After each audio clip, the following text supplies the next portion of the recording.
ಕೊಡಗು ಜಿಲ್ಲೆಯಾದ್ಯಂತ ಉತ್ತಮ ಮಳೆಯಾದ ಹಿನ್ನೆಲೆಯಲ್ಲಿ ಹಾರಂಗಿ ಡ್ಯಾಂ ಭರ್ತಿಯಾಗಿದೆ.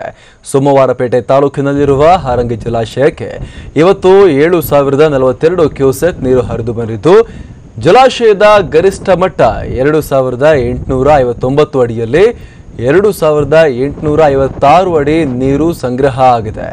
ಇದೀಗ ಮಳೆ ಪ್ರಮಾಣ ಕಮ್ಮಿಯಾಗಿದ್ದು ನದಿ ನೀರಿನ ಒಳಹರಿವು ಹೆಚ್ಚಾಗಿರುವುದರಿಂದಾಗಿ ಹಾರಂಗಿ ಜಲಾಶಯ ಸಂಪೂರ್ಣ ಭರ್ತಿಯಾಗಿದೆ.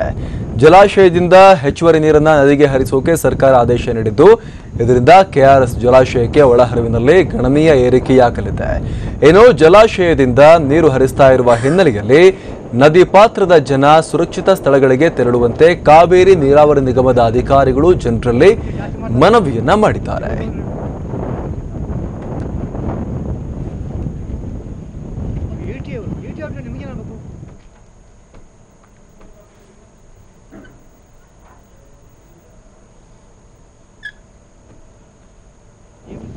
ಸರ್ ಹಿಂಗೆ ಸರ್ ಯಾವ ಹೋಗಿ ಮರೆ ಸುಮ್ಮನೆ ಅಂತ ಹೇಳಿ